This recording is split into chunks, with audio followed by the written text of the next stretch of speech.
As of Wednesday, it's been 3 years since the first case of COVID in Connecticut, and really our economy is still haywire with inflation hitting families hard. Did you ever wonder what food prices might be today if COVID never happened? It's interesting to think about. I went through the government's price data for the northeastern United States, went back to what prices were in January of 2020 before the pandemic, and then adjusted them up by about 2% a year because that's the target inflation rate. Then I compared those numbers to the actual most recent price report that came out in January.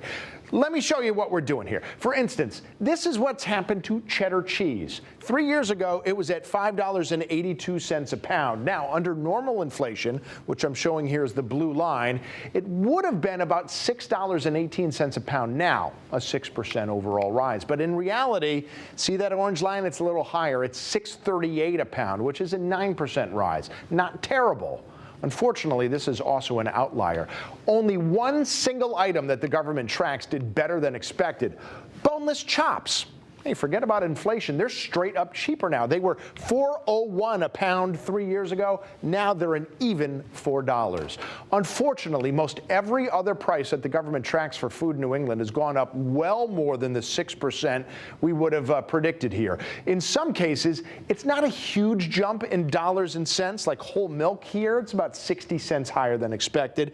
Yogurt, about 25% more. Malt beverages over right here, 50 cents more than expected. I mean, 50 cents isn't a lot, but remember, a lot of these items didn't cost a lot to begin with. When you look at the rises of these same prices in terms of percentage, though, look at this. The expected 6% is in blue. The real rise is in orange, and the difference is far more striking. All of these prices have gone up 20 to 45% over the last 3 years, when normally we would have expected about 6%. That's really the bottom line here, that the problems with inflation, even if inflation's coming down, the prices probably never will.